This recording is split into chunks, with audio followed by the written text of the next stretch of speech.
स्वागत है आपका 9 PM कहानी चैनल में। कहानियों के सफ़र में आज हम सुनेंगे कहानी तावान, जिसे लिखा है मुंशी प्रेमचंद जी ने। छकौड़ी लाल ने दुकान खोली और कपड़े के थानों को निकाल निकाल रखने लगा कि एक महिला 2 स्वयंसेवकों के साथ उसकी दुकान को छकने आ पहुंची। छकौड़ी के प्राण निकल गए। महिला ने तिरस्कार करके कहा, क्यों लाला, तुमने सील तोड़ डाली ना? अच्छी बात है, देखें तुम कैसे एक गृह कपड़ा भी बेच लेते हो। भले आदमी, तुम्हें शर्म नहीं आती कि देश में यह संग्राम छिड़ा हुआ है और तुम विलायती कपड़ा बेच रहे हो?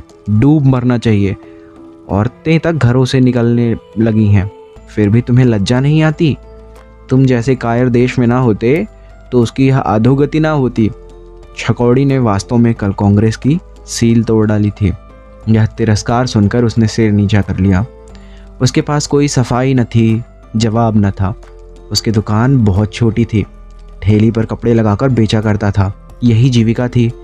इसी पर वृद्धा माता, रोगिणी स्त्री और 5 बेटे बेटियों का निर्वाह होता था। जब स्वराज्य संग्राम छिड़ा और सभी बजाज विलायती कपड़ों पर मुहरें लगवाने लगे तो उसने भी मुहर लगवा ली। 10-5 थान स्वदेशी कपड़ों के उधार लाकर दुकान पर रख लिए, पर कपड़ों का मेल न था, इसलिए बिक्री कम होती थी। कोई भूला भटका ग्राहक आ जाता तो रुपया अठाने बिक्री हो जाती। दिन भर दुकान में तपस्या करके पहर रात को लौट जाता था। गृहस्थी का खर्च इस बिक्री से क्या चलता। कुछ दिन कर्ज वर्ज लेकर काम चलाया, फिर गहने बेचने की नौबत आ गई। यहाँ तक कि अब घर में कोई ऐसी चीज़ न बची थी जिससे 2-4 महीने पेट का भूत सिर से टाला जाता। उधर स्त्री का रोग असाध्य होता जाता था। बिना किसी कुशल डॉक्टर को दिखाए काम ना चल सकता था। इसी चिंता में डूब उतर रहा था कि विलायती कपड़े का एक ग्राहक मिल गया जो एक मुश्त 10 रुपए का मोल लेना चाहता था। इस प्रलोभन को वह रोक ना सका। स्त्री ने सुना तो कानों पर हाथ रखकर बोली, मैं मुहर तोड़ने को कभी ना कहूँगी। डॉक्टर तो कुछ अमृत पिला ना देगा, तुम नक्कू क्यों बनो? बचना होगा बच जाऊंगी, मरना होगा मर जाऊंगी। बेआबरूई तो ना होगी? मैं जीकर ही घर का क्या उपकार कर रही हूँ और सबको दिक कर रही हूँ। देश को स्वराज्य मिले, सब सुखी हूँ, बला से मैं मर जाऊंगी। हजारों आदमी जेल जा रहे हैं, कितने घर तबाह हो गए, और क्या सबसे ज़्यादा प्यारी मेरी ही जान है? पर छकौड़ी इतना पक्का ना था। अपना बस चले वह स्त्री को भाग्य के भरोसे ना छोड़ सकता था। उसने चुपके से मुहर तोड़ डाली और लागत के दामों 10 रुपए के कपड़े बेच लिए। अब डॉक्टर को कैसे ले जाए? स्त्री से पर्दा रखता। उसने जाकर साफ साफ सारा वृतांत कह सुनाया और डॉक्टर को बुलाने चला। स्त्री ने उसका हाथ पकड़कर कहा, मुझे डॉक्टर की ज़रूरत नहीं, अगर तुमने जिद की तो दवा की तरफ आंखें भी ना उठाऊंगी। छकौड़ी और उसकी माँ ने रोगिणी को बहुत समझाया, पर वह डॉक्टर को बुलाने पर राजी ना हुई। छकौड़ी ने 10 रुपयों को उठाकर घर कुइयाँ में फेंक दिए और बिना कुछ खाए पिए किस्मत को रोकता झीकता दुकान पर चला आया। उसी वक्त पिकेट करने वाले आ पहुँचे और उसे फटकारना शुरू कर दिया। पड़ोस के दुकानदार ने कांग्रेस कमेटी में जाकर चुगली खाई थी। छकौड़ी ने महिला के लिए अंदर से लोहे की एक टूटी बेरंग कुर्सी निकाली और लपक कर उसके लिए पान ले आया। जब पान खाकर कुर्सी पर बैठी तो उसने अपराध के लिए क्षमा मांगी। बोला, बहन जी, बेशक मुझसे यह अपराध हुआ है, लेकिन मैंने मजबूर होकर मुहर तोड़ी। अब की मुझे मुआफ़ी दीजिए, फिर ऐसी खता ना होगी। देश सेविका ने थानेदारों के रौब के साथ कहा, यूँ अपराध क्षमा नहीं हो सकता, तुम्हें इसका तावान देना होगा। तुमने कांग्रेस के साथ विश्वासघात किया है और इसका दंड तुम्हें मिलेगा। आज ही बॉयकॉट कमेटी में यह मामला पेश होगा। छकौड़ी बहुत ही विनीत, बहुत ही सहिष्णु था, लेकिन चिताग्नि में तपकर उसका हृदय इस दशा को पहुंच गया था जब एक चोट भी चिंगारियां पैदा कर देती हैं। तिनक कर बोला, तावान तो मैं ना दे सकता हूँ, न दूंगा। हाँ, दुकान भले ही बंद कर दूँ, और दुकान भी क्यों बंद करूँ? अपना माल है, जिस जगह चाहूँ बेच सकता हूँ। अभी जाकर थाने में लिखा दूँ तो बायकॉट कमेटी को भागने की राह न मिले। जितना ही दबता हूँ उतना ही आप लोग दबाती हैं। महिला ने सत्याग्रह शक्ति के प्रदर्शन का अवसर पाकर कहा, हाँ ज़रूर पुलिस में रपट करो, मैं तो चाहती हूँ। तुम उन लोगों को यह धमकी दे रहे हो जो तुम्हारे लिए ही अपने प्राणों का बलिदान कर रहे हैं। तुम इतने स्वार्थांध हो गए हो कि अपने स्वार्थ के लिए देश का अहित चाहते हो। तुम्हें लज्जा नहीं आती? उस पर तुम मुझे पुलिस की धमकी देते हो। बायकॉट कमेटी जाए या रहे, पर तुम्हें तावान देना पड़ेगा, अन्यथा दुकान बंद करनी पड़ेगी। यह कहते कहते महिला का चेहरा गर्व से तेजवान हो गया। कई आदमी जमा हो गए और सबके सब छकौड़ी को बुरा भला कहने लगे। छकौड़ी को मालूम हो गया कि पुलिस की धमकी देकर उसने बहुत बड़ा अविवेक किया है। लज्जा और अपमान से उसकी गर्दन झुक गई और मुंह जरा सा निकल आया। फिर गर्दन न उठाई। सारा दिन गुजर गया और ढेली की बिक्री ना हुई। आखिर हार कर उसने दुकान बंद कर दी और घर चला गया। दूसरे दिन प्रातःकाल बायकॉट कमेटी ने एक स्वयंसेवक द्वारा उसे सूचना दे दी कि कमेटी ने उस पर 101 रुपये का दंड दिया है। छकौड़ी जानता था कि कांग्रेस की शक्ति के सामने वह सर्वथा अशक्त है। उसकी जुबान से जो धमकी निकल गई थी उस पर घोर पश्चाताप हुआ, लेकिन तीर कमान से निकल चुका था। दुकान खोलना व्यर्थ है, वह जानता था। उसकी ढेले की बिक्री ना होगी। 101 रुपये देना उसके बूते से बाहर था। 2-3 दिन तो वह चुपचाप बैठा रहा। एक दिन रात को दुकान खोलकर उस सारी गांठें घर उठा लाया और चुपके चुपके बेचने लगा। पैसे की चीज़ ढेले में लुटा रहा था और वह भी उधार। जीने के लिए कुछ आधार तो चाहिए, मगर उसकी यह चाल कांग्रेस से छिपी ना रही। चौथे ही दिन गोविंदो ने कांग्रेस को खबर पहुंचा दी। उसी दिन तीसरे पहर छकौड़ी के घर की पिकेटिंग शुरू हो गई। अब की सिर्फ पिकेटिंग ना थी, स्यापा भी था। 5-6 स्वयंसेविकाओं ने और इतने ही स्वयंसेवक द्वार पर स्यापा करने लगे। छकौड़ी आंगन में सिर झुकाए खड़ा था। कुछ अक्ल काम न करती थी। इस विपत्ति को कैसे टाले? रोगिणी स्त्री साहिबान में लेटी हुई थी। वृद्धा माता उसके सिरहाने बैठी पंखा झूल रही थी और बच्चे बाहर स्यापे का आनंद उठा रहे थे। स्त्री ने कहा, इन सब से पूछते नहीं, खाएं क्या? छकौड़ी बोला, किससे पूछूं जब कोई सुने भी? जाकर कांग्रेस वालों से कहो हमारे लिए कुछ इंतजाम तो कर दें, हम अभी कपड़े को जला देंगे। ज़्यादा नहीं, 25 रुपये महीना ही दे दें। वहाँ भी कोई सुनेगा? तुम जाओ भी या यहीं से कानून बघारने लगे? क्या जाऊँ, उल्टे और लोग हंसी उड़ाएंगे।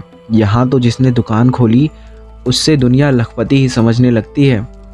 तो खड़े खड़े यूँ गालियाँ सुनते रहोगे? तुम्हारे कहने से कहूँ चला जाऊँ, मगर वहाँ ठठोली के सिवा और कुछ होगा नहीं। हाँ, मेरे कहने से जाओ, जब कोई ना सुनेगा तो हम भी कोई और राह निकाल लेंगे। छकौड़ी यह सुनकर मुंह लटकाए कुर्ता पहना और इस तरह कांग्रेस दफ्तर चला जैसे कोई मरणासन रोगी को देखने के लिए वैद्य को बुलाने जाता है। कांग्रेस कमेटी के प्रधान ने परिचय के बाद पूछा, तुम्हारे ही ऊपर तो बायकॉट कमेटी ने 101 रुपये का तावान लगाया है? जी हाँ। तो रुपया कब दोगे? मुझ में तावान देने की सामर्थ्य नहीं है। आपसे सत्य कहता हूँ, मेरे घर में 2 दिन से चूल्हा नहीं जला। घर की जो जमा जथा थी वह सब बेचकर खा गया। अब आपने तावान लगा दिया, दुकान बंद करनी पड़ी। घर पर कुछ माल बेचने लगा, वहाँ से आपा बैठ गया। अगर आपकी यही इच्छा हो कि हम सब दाने बगैर मर जाएं, तो मार डालिए, मुझे कुछ नहीं कहना है। छकौड़ी जो बात कहने घर से चला था वह उसके मुंह से निकली। उसने देख लिया यहाँ कोई उस पर विचार करने वाला नहीं है। प्रधान ने गंभीर भाव से कहा, तावान तो देना ही पड़ेगा। अगर तुम्हें छोड़ दूं तो इसी तरह और लोग भी करेंगे। फिर विलायती कपड़े की रोकथाम कैसे होगी? मैं आपसे जो कह रहा हूँ उस पर आपको विश्वास नहीं आता? प्रधान ने कहा, मैं जानता हूँ तुम मालदार आदमी हो। छकौड़ी बोला, मेरे घर की तलाशी ले लीजिए। प्रधान बोलता, मैं इन चकमों में नहीं आता। छकौड़ी ने उद्दंड होकर कहा, तो यह कहिए ना कि आप सेवा नहीं कर रहे हैं, गरीबों का खून चूस रहे हैं। पुलिस वाले कानूनी पहलू से लेते हैं, आप गैर कानूनी पहलू से लेते हैं। नतीजा एक ही है, आप भी अपमान करते हैं, वह भी अपमान करते हैं। मैं कसम खा रहा हूँ कि मेरे घर में खाने के लिए एक दाना नहीं है। मेरी स्त्री खाट पर पड़ी पड़ी मर रही हैं, फिर भी आपको विश्वास नहीं आता। आप मुझे कांग्रेस का काम करने के लिए नौकर रख लीजिए, 25 रुपये महीने दीजिएगा। इससे ज़्यादा अपनी गरीबी का क्या प्रमाण दूँ? अगर मेरा काम संतोष के लायक ना हो तो 1 महीने के बाद मुझे निकाल दीजिएगा। यह समझ लीजिए कि जब मैं आपकी गुलामी करने को तैयार हुआ हूँ तो इसीलिए कि मुझे दूसरा कोई आधार नहीं है। व्यापारी लोग अपना बस चलते किसी की चाकरी करते नहीं हैं। ज़माना बिगड़ा हुआ है, नहीं 101 रुपये के लिए इतना हाथ पाँव न जोड़ता। प्रधान जी हंसकर बोले, यह तो तुमने नई चाल चली। चाल नहीं चल रहा हूँ, अपनी विपत्ति कथा कह रहा हूँ। प्रधान बोला, कांग्रेस के पास इतने रुपए नहीं है कि वह मोटों को खिलाती फिरे। छकौड़ी बोला, अब भी आप मुझे मोटा कहे जाएंगे, तुम मोटे ही हो।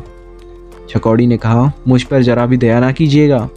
प्रधान ज़्यादा गहराई से बोले, छकौड़ी लाल, मुझे पहले तो इसका विश्वास नहीं आता कि आपकी हालत इतनी ख़राब है, और अगर विश्वास आ भी जाए तो मैं कुछ कर नहीं सकता। इतने महान आंदोलन में कितने ही घर तबाह हुए और होंगे, हम लोग सभी तबाह हो रहे हैं। आप समझते हैं हमारे सिर कितनी बड़ी जिम्मेदारी है। आपका तावान मुआफ़ कर दिया जाए तो कल ही आपके 20 भाई अपनी मुहरें तोड़ डालेंगे और हम उन्हें किसी तरह कायल न कर सकेंगे। आप गरीब हैं, लेकिन सभी भाई तो गरीब नहीं हैं।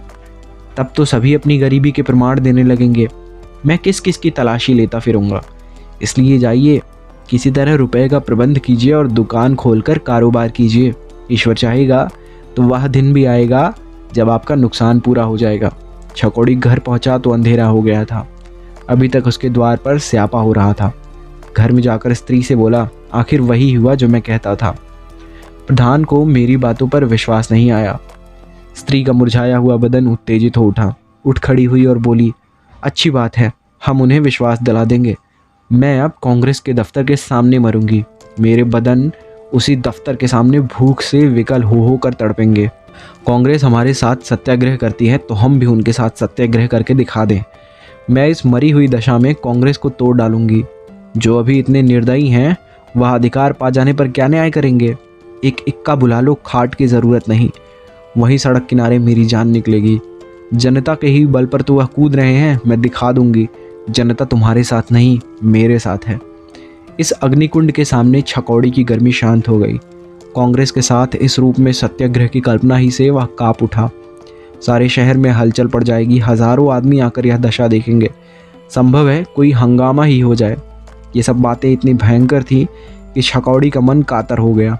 उसने स्त्री को शांत करने की चेष्टा करते हुए कहा, इस तरह चलना उचित नहीं है अम्बे।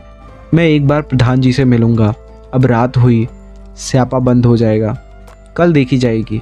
अभी तो तुमने पथ्य भी नहीं लिया।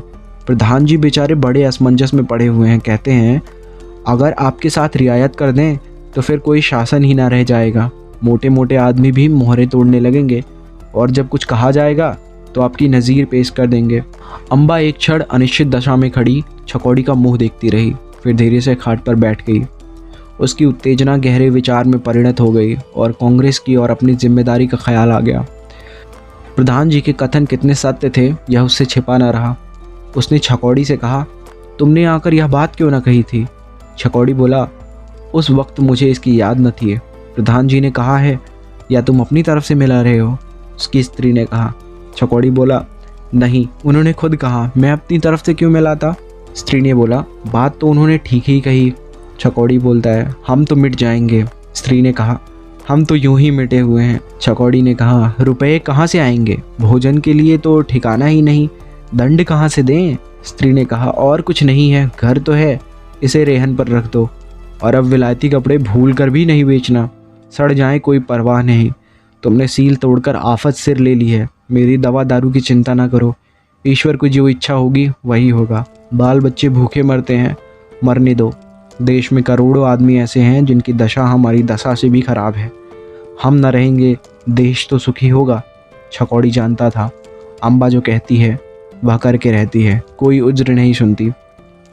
वह सिर झुकाए अम्बा पर झुझलाता हुआ घर से निकलकर महाजन के घर की ओर चला।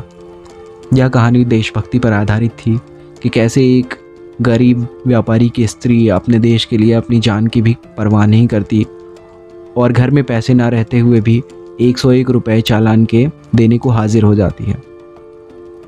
कहानी लिखी थी मुंशी प्रेमचंद जी ने। धन्यवाद। अगर वीडियो पसंद आती हो तो हमें सब्सक्राइब ज़रूर करें।